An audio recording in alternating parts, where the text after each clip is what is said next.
Si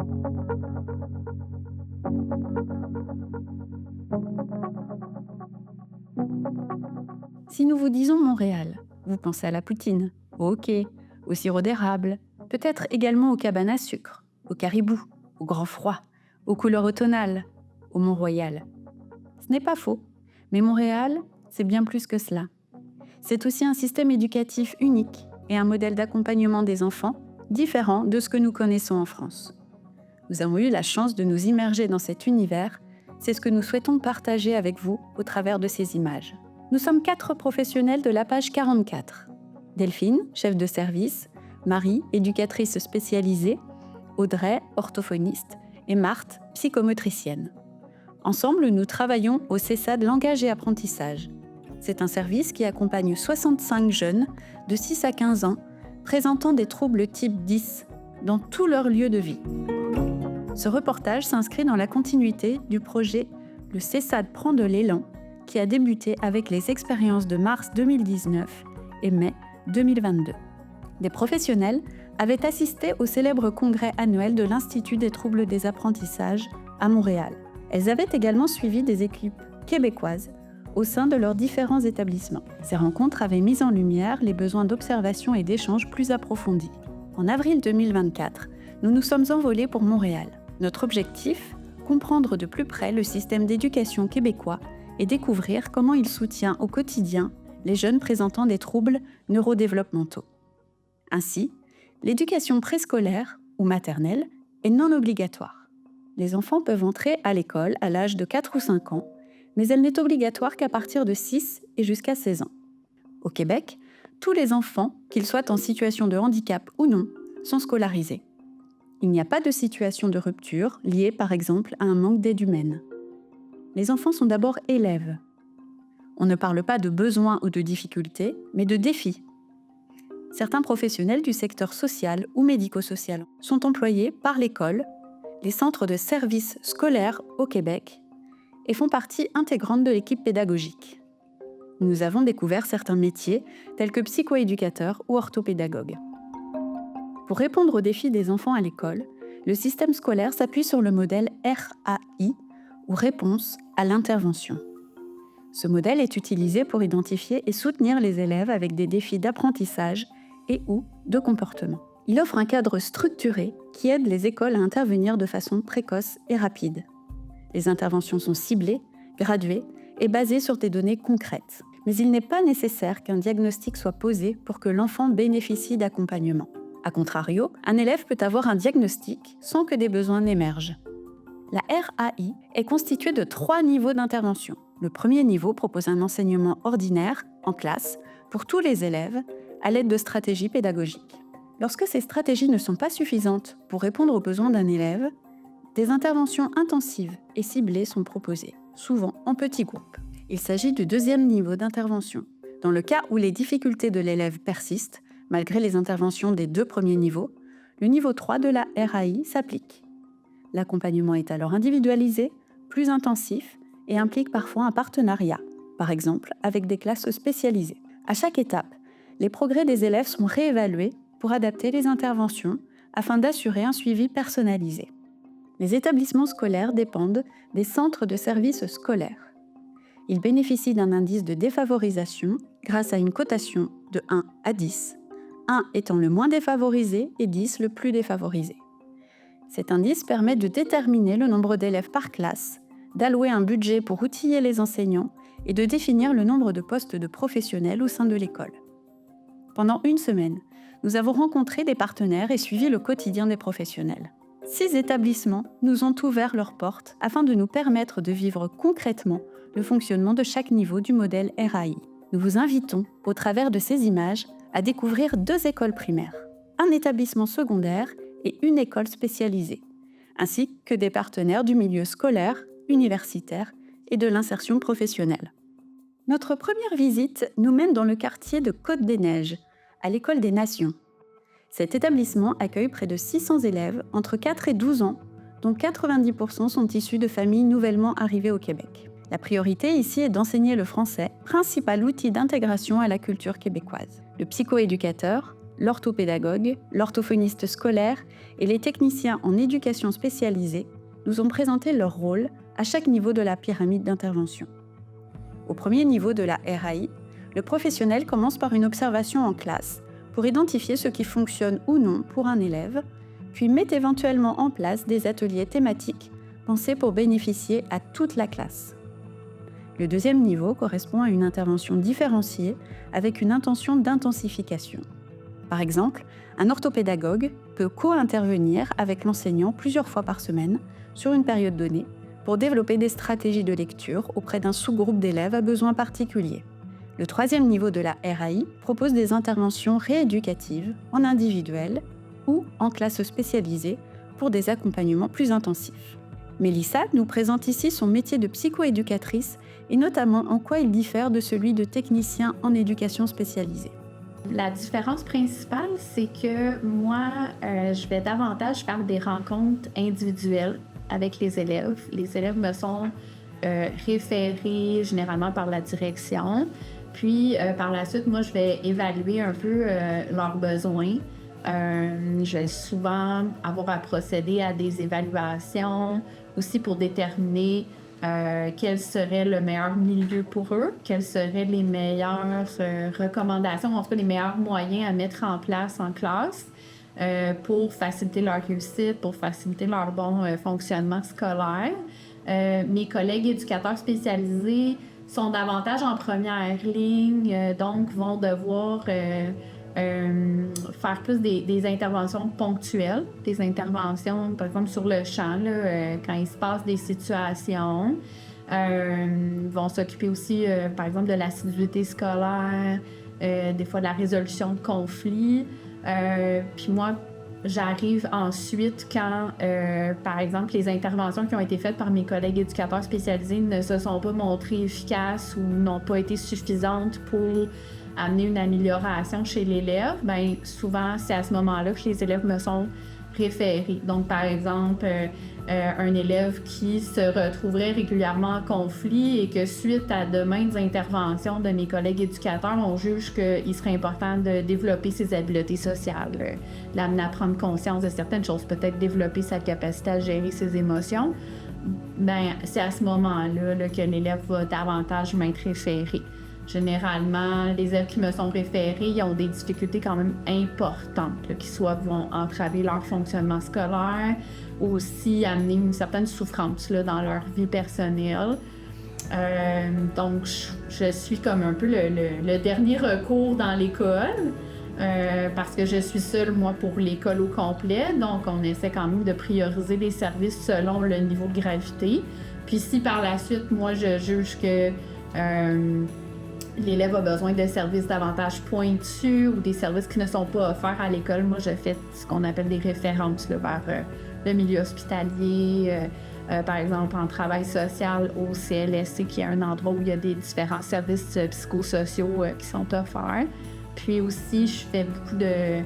Quand c'est possible, je fais ce qu'on appelle du rôle conseil là, auprès de mes collègues éducateurs spécialisés, auprès d'enseignants, auprès aussi de la direction pour un peu faire valoir les besoins des élèves, puis des fois amener une perspective qui est différente pour qu'on puisse vraiment s'adapter à leurs besoins puis favoriser leur réussite. Continuons notre exploration par Sainte-Cécile, une école primaire avec un faible indice de défavorisation, accueillant environ 450 élèves du préscolaire à la 6e année. Lors de notre visite, nous avons rencontré de nouveau une équipe pluriprofessionnelle qui nous a expliqué le fonctionnement de leur plan d'intervention. Tous sont réunis autour d'objectifs pour l'enfant, en collaboration avec la famille et les intervenants extérieurs. L'idée est que ce plan soit le plus fonctionnel possible. Des ateliers sont proposés dans l'école ou en classe, parfois même en présence des parents. Quittons l'enseignement primaire pour découvrir le secondaire avec l'école Chaumédé de Maisonneuve qui accueille environ 500 élèves de 12 à 17 ans. Nous avons assisté à un cours de la classe Ampli ou classe d'adaptation scolaire co-animée par Gabrielle et Véronique dont voici le témoignage. Nous, dans notre école secondaire, on a des classes régulières, on a des classes pour les élèves qui présentent des difficultés langagières. Dans les classes régulières, c'est des élèves qui réussissent au-delà de la note de passage, donc qui ont un minimum de 60 %. et plus. Les élèves qui présentent une difficulté langagière, que ça a été identifié par une orthophoniste ou qui ont eu beaucoup de services en orthopédagogie tout le long de leur primaire vont être placés dans les classes spécialisées en langage. Nous, ici, ça s'appelle des classes ampli. Ampli, c'est un acronyme qui veut dire enseignement maximisé par une pédagogie langagière interactive. Et moi, je suis orthophoniste et je travaille en collaboration avec ma collègue enseignante en adaptation scolaire. Exact. Donc, moi, je suis Gabrielle, je suis enseignante en adaptation scolaire. Puis, dans le fond, mon rôle, c'est d'enseigner aux élèves qui ont des difficultés d'apprentissage ou d'adaptation. Puis, dans le fond, c'est vraiment d'adapter l'enseignement et d'adapter les activités en fonction des besoins de chacun des élèves. Donc, il y a plusieurs sortes de classes d'adaptation scolaire, mais ici, je travaille avec des élèves qui ont un trouble du langage qui est parfois associé à d'autres troubles. Donc, des fois, ça peut être associé avec des déficiences intellectuelles légères, troubles du spectre de l'autisme, troubles de comportement. L'objectif principal, c'est de les amener à réussir le programme du secondaire, mais avec de l'aide. Cependant, il y a des élèves pour qui cet objectif-là est trop difficile, donc difficilement atteignable. Donc, on rentre dans de la modification. Donc là, les attentes sont plus en lien avec le programme du secondaire, mais sont vraiment des attentes qui sont faites en fonction de l'élève et de ses capacités. Pour y arriver, on travaille souvent en collaboration, Véronique et moi, pour optimiser notre enseignement puis le rendre le plus adapté aux élèves possible. Fait que moi, mon rôle comme orthophoniste scolaire, c'est que au secondaire, pour avoir le plus d'impact possible, mon client, c'est pas l'élève, mon client, c'est le prof. Ma job, c'est de travailler avec le prof parce que ça apprend comment ça, un élève qui présente une difficulté langagière, ça apprend de façon différente. Fait que ma job, c'est de travailler avec l'enseignant pour qu'on pense ensemble à planifier des activités en fonction des difficultés. Fait que là, ça fait combien de temps qu'on travaille ensemble? 4 ou 5 ans? Oui. Oui. Fait que maintenant, on est vraiment plus... Tu sais, avec Gabrielle, j'ai plus besoin d'expliquer comment ça apprend un élève qui est en difficulté, tu sais, qui présente une difficulté langagière. Là. Fait qu'on est vraiment plus dans l'adaptation de matériel, à bonifier les outils qu'on a déjà faits. Mais tu es là des fois pour faire des rappels qu'on oublie. Je pense qu'un des aspects qui est vraiment important à prendre en considération, c'est de prendre le temps, puis que qu'est-ce qui est clair pour nous et souvent pas pour l'élève. Puis c'est de vérifier leur compréhension en leur posant des questions ouvertes, leur demander de réexpliquer dans leurs mots. Parce que souvent, on dit « Ah, vous comprenez? » Puis là, ils disent « Oui. » Là, après, finalement, on se rend compte que non. Nous avons également pu assister à un cours dans la classe FPT, Formation préparatoire au travail, dont Rebecca, l'enseignante, va nous parler. Au Québec, au secondaire, on a le premier et le deuxième cycle. Donc, pour nos élèves qui ont un diagnostic de TDL sévère, donc avec un rapport orthophonique, là, ils vont être en haut, comme vous avez vu avec Gabrielle, c'est les classes ampli. Donc, c'est une approche vraiment spécifique aux troubles. Mais une fois qu'ils ont 15 ans, là, on se pose des questions. Est-ce qu'on continue, on répète les mêmes cours, est-ce qu'on travaille sur les mêmes choses après 4 ans d'échec? Mais là, on pense qu'il faut travailler autre chose. Donc là, c'est là où la FPT entre en jeu. Puis la FPT, c'est la formation préparatoire au travail. Donc, on travaille vraiment les habiletés sociales, mais dans un contexte de travail. C'est pas seulement se faire des amis, mais c'est comprendre justement la hiérarchie dans une entreprise parce que c'est transparent, c'est invisible. Là. Puis rappelez-vous, ce matin, on avait la zone grise. Bien, pour ces élèves-là, on doit l'expliquer plusieurs fois de façon explicite. Donc, la FPT, ici, à HMD, c'est ampli. Donc, c'est vraiment pour ça qu'on travaille avec les orthophonistes. La FPT, ça existe ailleurs dans d'autres écoles. On va avoir la clientèle TSA. Des fois, c'est juste des élèves qui n'ont pas une centre diagnostic, mais avec les acquis du primaire, c'est pas réussi. On ne parle même pas de secondaire. Donc, on sait qu'on veut pousser les apprentissages. Je veux dire, c'est capable de lire pour la majorité, écrire, mais c'est toujours difficile. Mais on veut que ça soit des citoyens qui sont responsables, puis aussi que ça soit des personnes qui peuvent travailler. Donc, ils ont tous un potentiel, là. Il y a un milieu de travail, mais il faut le trouver. Puis, il faut un peu travailler la confiance parce que là, après 4 ans d'échecs, c'est difficile de dire « t'as ta place dans la société » parce que c'est très... on est vraiment axé sur la réussite, puis la compétition, puis les diplômes. Donc, une fois que tu n'as plus accès à ça, tu as une incapacité, bien, c'est très difficile. Donc, nous, on travaille un peu ce deuil-là, mais on essaie de les rebâtir, reconstruire, parce que on est beaucoup dans l'estime de soi. On fait des cours, on fait du bénévolat, on essaie aussi de les exposer à des personnes différentes. Parce que nous, on adapte, des fois on suradapte, donc c'est bien aussi les exposer. On fait beaucoup de sorties, on fait des sorties d'autobus. On prend l'autobus ensemble, le métro. Donc on ferait pas ça sur un système régulier. Là. Des fois, on fait des choses que peut-être la maison, la famille, c'est plus difficile. Donc, se laver les cheveux. On donne des cours comment se laver les cheveux, comment se vêtir.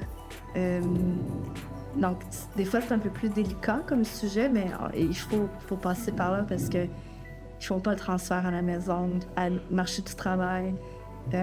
Des entrevues aussi, des fois, il y en a qui vont, tu sais, ils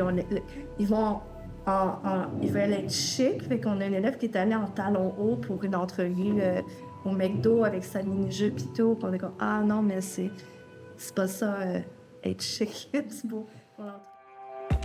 Poursuivons notre découverte avec l'école Lucien Guilbault et avec elle, le niveau 3 de la pyramide RAI. Cet établissement accueille des élèves de 6 à 21 ans présentant des troubles graves d'apprentissage avec des troubles associés. Les locaux sont divisés en 2 secteurs correspondant au primaire et au secondaire. Chaque secteur bénéficie de plusieurs espaces communs entourés de salles de classe. Les jeunes sont accueillis à la journée. Une équipe pluridisciplinaire les accompagne au quotidien.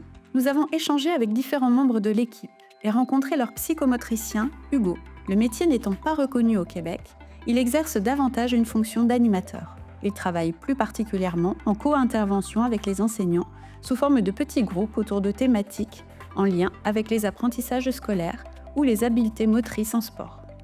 Plongeons maintenant dans le milieu de l'intégration socio-professionnelle et de la persévérance scolaire avec Cybercap. L'organisme, créé en 2000, utilise le multimédia et le numérique auprès de jeunes entre 18 et 35 ans. Premier incubateur numérique au Québec, il offre aux jeunes des explorations professionnelles et des sensibilisations à la citoyenneté pour améliorer leur situation personnelle, sociale, scolaire et professionnelle. Nous avons visité leurs locaux et découvert la variété de projets proposés en infographie, tels que de l'animation 2D et 3D, des sites internet et de la création de jeux vidéo. Nous avons échangé avec Lynne Savoie, l'une des directrices, et Louis-Philippe, un des jeunes accueillis, dont voici le témoignage. Pour mon parcours, moi, je suis à Montréal depuis à peu près 8-9 ans dans ce coin-là, mais j'ai vécu toute ma vie à Québec. Je suis allé ici en fait pour commencer mes études. J'ai fait un tremplin deck au cégep. C'est des cours de base. Donc, c'est vraiment tout ce qui est français, philosophie, anglais. J'ai fait ça avant de continuer après ça dans prendre des sciences naturelles, qui est un programme universitaire sur les sciences avec tout ce qui est physique, chimie, mathématiques. J'ai complété un deck comme ça.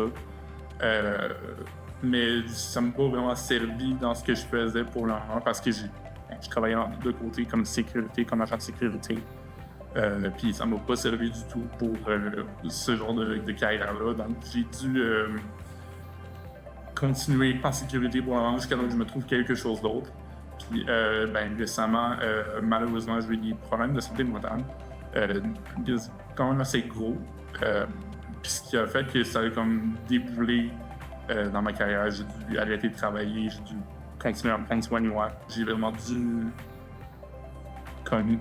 me redresser moi-même de mes propres efforts. Puis j'ai pas pu me fier sur personne pour ça. Donc j'ai perdu mon emploi, j'ai éventuellement perdu mon appartement. Fait qu'en ce moment, je suis itinérant.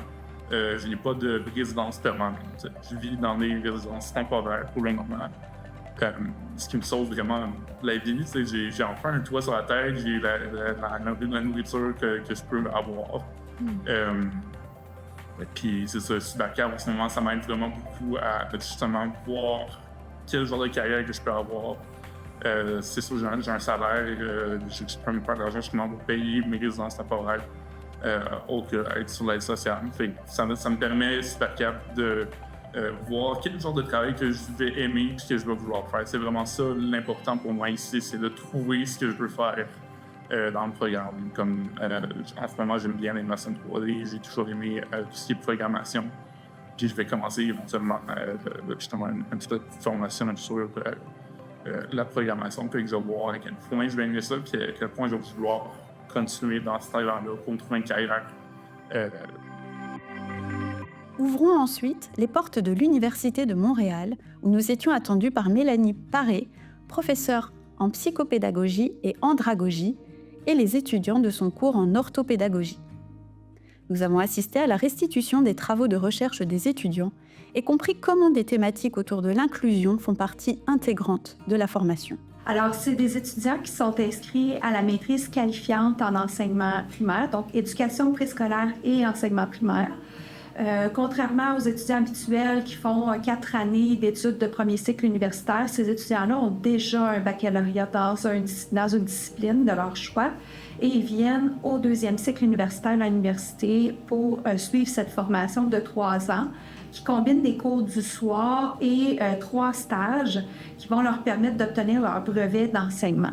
Donc, dans cette cohorte d'étudiants, ce qu'on fait, c'est que dès la première année de formation, ils ont un cours sur l'école inclusive et les pratiques d'enseignement dans ces écoles.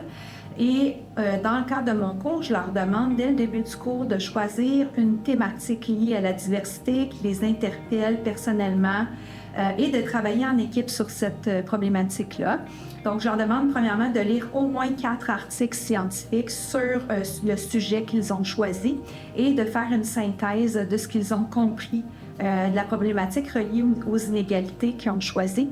Et ensuite, ils doivent, dans un deuxième temps, se pencher sur la préparation d'une banque de ressources qui va être ensuite mise à disposition de tout le monde dans le groupe.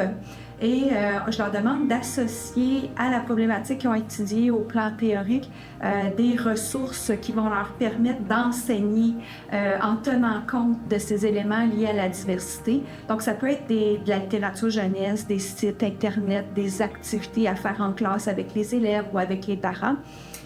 Ils conçoivent donc chacun leur banque de ressources et aujourd'hui, c'était la journée de présentation de ces banques. Découvrons enfin l'Institut Théa, un institut spécialisé dans les troubles d'apprentissage. C'est une organisation dédiée à la recherche, au soutien et à l'éducation concernant les troubles d'apprentissage. Sa mission est de favoriser la compréhension, la prévention et l'intervention auprès des personnes affectées par ces troubles, qu'il s'agisse d'enfants, d'adolescents ou d'adultes. L'Institut se concentre sur le soutien aux familles, aux enseignants, aux professionnels de santé et à toute personne impliquée dans l'accompagnement des personnes ayant des troubles d'apprentissage. Lucille Doiron, ancienne directrice de l'Institut Théa, et Christine Boisclair, coach en accompagnement des directions d'établissement, en détaillent davantage l'émission dans cette interview. C'est un plaisir aujourd'hui pour moi de vous présenter très rapidement un peu l'histoire de l'Institut des troubles d'apprentissage qui, avant 2015, se nommait Association québécoise des troubles d'apprentissage. Cette association a été créée en 1966 pour soutenir les parents qui vivaient des difficultés à démontrer aux écoles que leurs enfants vivaient des difficultés, mais n'avaient pas de retard d'apprentissage, mais des difficultés liées aux apprentissages et que leur façon d'apprendre était donc différente. Dans ce contexte, les parents se sont réunis d'abord autour d'une table de cuisine pour se soutenir et faire en sorte tranquillement d'avoir une voix qui leur permettrait d'être entendus dans les ministères et auprès des centres de services scolaires. Et de fil en aiguille, ce comité de parents autour d'une table a grandi et fait en sorte qu'à l'ensemble du Québec, l'AQUETA, Association québécoise des troubles d'apprentissage, a pris son envol et a organisé un congrès qui fêtera son 50e année d'opération en 2025. Alors, depuis 2015, donc comme je disais en introduction, l'AKETA se nomme Institut des troubles d'apprentissage et voit plus largement l'apport de la recherche dite probante au niveau des façons de faire pour soutenir et accompagner tous les enfants à défi et les inclure dans une classe régulière, dans une classe où ils pourront avoir un cursus scolaire tout à fait régulier. Donc, dans ce contexte, l'Institut développe des projets, dont un aujourd'hui que ma collègue Christine Boisclair va vous présenter, qui se nomme « Pour une pédagogie plus inclusive, les petits gestes qui comptent ». Je vous invite également, en conclusion, à consulter notre site web pour découvrir l'ensemble des activités proposées par l'Institut qui offre aux parents, entre autres, beaucoup d'activités, dont une journée pour les parents. À la fin du mois d'avril, visitez le site web, vous verrez tout ça. Je passe la parole à Christine Boisclair. Merci. Bonjour, Christine Boisclair, responsable de l'accompagnement des milieux à l'Institut des troubles d'apprentissage. Alors, les petits gestes qui comptent pour une pédagogie plus inclusive, c'est un programme offert aux écoles primaires et secondaires au Québec, entièrement subventionné par le ministère de l'Éducation. Et l'idée de ce programme, c'est d'offrir des capsules vidéo qui vulgarisent la recherche, mais qui partagent aussi des techniques d'enseignement, des pratiques d'enseignement qui ont fait leurs preuves pour aider les élèves qui ont des défis en termes d'apprentissage. Alors, c'est plusieurs personnes qui participent à ce projet.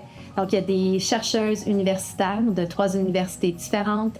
Il y a aussi des praticiens, donc des enseignants du primaire et du secondaire qui parlent de leur vécu, et une neuropsychologue qui vient donner vraiment de l'information au niveau de comment ça se passe dans le cerveau de l'élève. Alors, ce programme-là, c'est composé de 6 modules de formation où on parle du portrait de classe inclusif. On parle aussi de la planification des cibles d'apprentissage, mais aussi des obstacles à l'apprentissage. On va parler aussi de la gestion de classe, de la différenciation et de l'évaluation formative et de la rétroaction, toujours dans le but d'aider d'abord et avant tout l'élève, mais aussi l'enseignant, les enseignants, pour augmenter leur sentiment d'efficacité personnelle et d'avoir plus de plaisir en classe. La diversité en salle de classe, elle est très, très grande et donc c'est pour ça qu'on a mis en place ce programme-là. Donc, toutes les écoles qui participent ont droit à de l'accompagnement de la part d'un coach professionnel certifié et ont accès à toutes ces informations gratuitement. Au cours de ce séjour immersif, riche en rencontres, nous avons découvert un modèle scolaire inclusif qui valorise l'adaptation précoce et continue au bénéfice des élèves. Les partenaires scolaires, universitaires et d'insertion professionnelle travaillent ensemble au service de la réussite de tous. Bien sûr, comme pour tout modèle testé sur le terrain, des défis subsistent. Lors de nos échanges, nous avons pris conscience des difficultés structurelles auxquelles les professionnels font face. Certains besoins restent insuffisamment couverts et la formation des enseignants pourrait encore être renforcée. Cependant, cette expérience, enrichie par celle des éditions précédentes, a été une véritable source d'inspiration pour notre équipe. Elle alimente notre réflexion et fait évoluer nos pratiques au service des jeunes et des familles que nous accompagnons. Concrètement, nous avons intégré ces enseignements à nos projets. Par exemple, nous avons renforcé nos collaborations avec les partenaires de l'éducation nationale en développant des actions de co-intervention, que ce soit en classe Ulysse ou dans d'autres cadres adaptés. Nous en mesurons d'ores et déjà les multiples bénéfices et nous avons à cœur de poursuivre cet élan.